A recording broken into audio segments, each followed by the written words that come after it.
mariés.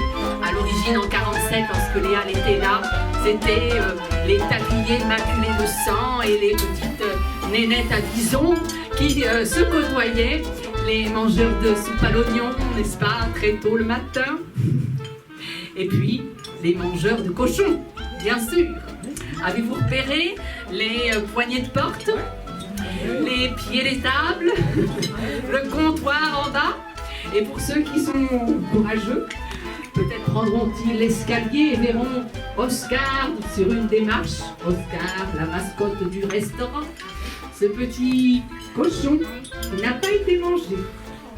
Bonjour Lucille. Bonjour Claude. Vous êtes guide conférencière nationale et votre spécialité c'est Paris. Mais pourquoi ce métier? Ce métier pour partager ma passion pour Paris, mon amour de la ville, de son histoire, de tous ceux qui ont participé à l'animer, ce partage. Et comment devient-on conférencier? On devient conférencier après des études d'histoire ou d'histoire de l'art. Et puis, à l'époque, il y avait un examen qui était organisé par le ministère du Tourisme que j'ai passé, il y a quelques années déjà. Alors aujourd'hui, nous sommes au Pied de Cochon et l'Assemblée Générale de l'AMOPA 14e vient de s'y tenir et vous venez de faire une conférence du cimetière des Innocents à la Canopée des Halles, en passant par les pavillons de Baltard. Vous nous avez donné l'histoire des Halles de Paris. Que souhaiteriez-vous que nous retenions de votre conférence? Une histoire animée, une histoire de plein de métiers, de plein de personnalités qui ont ici créé une grande famille avec une mécanique bien huilée. Voilà, c'est vrai que j'ai beaucoup insisté sur cette existence des halles, des pavillons, des pavillons et de ceux qui étaient autour des pavillons, de tout ce milieu.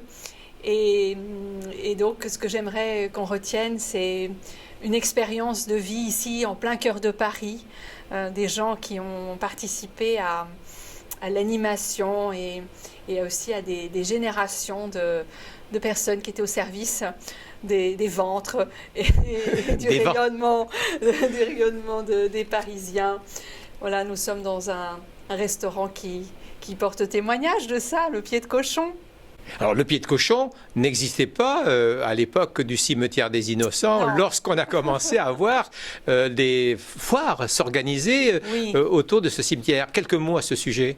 Oui, disons que cet endroit est très ancien, c'est-à-dire ce lieu de halles, d'échanges, de marchandage et de halles couvertes et date du Moyen-Âge. Hein. Donc c'était cet endroit des Champeaux et accessible par voie de terre et accessible aussi par voie de terre liant la Seine.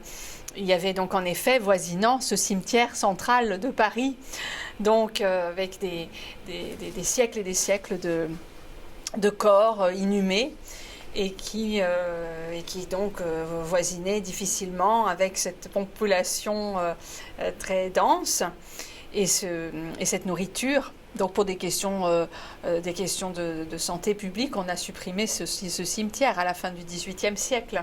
Hein. Et ensuite, autre fait marquant, et à la suite de la Halle aux Grains, les pavillons de Baltard.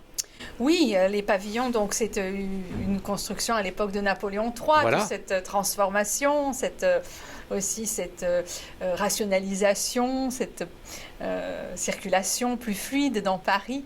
Alors en même temps, ces pavillons qui étaient faits de fer et de verre, comme les gares, hein, ces grandes halles, ont été un nœud dans Paris. Et puis qui s'est avéré finalement trop étroit pour toute la demande, tout le travail, toute la gestion. Donc voilà, ça a été transféré à Rungis, comme vous le savez.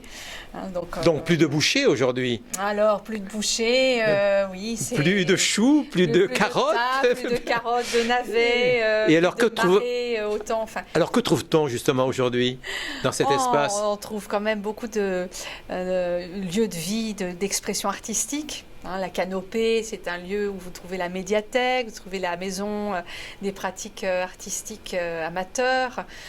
C'est un lieu très ouvert, bon, évidemment très commercial aussi, un lieu de passage. Vous avez l'une des gares les plus empruntées, Châtelet-Les Halles. Et puis c'est un lieu gourmand, c'est un lieu qui a gardé, avec tous ces restaurants, un lieu piétonnier. La poste centrale a réouvert depuis peu, elle offre ses services jusqu'à minuit. Et ce sont aussi des logements mixtes qui sont autour de nous. Il y a des logements sociaux, des logements privés. Enfin, c'est un lieu de vie au cœur de Paris. Au cœur de Paris, voilà, exactement. Merci beaucoup, Lucille. Je vous en prie, Claude. À bientôt.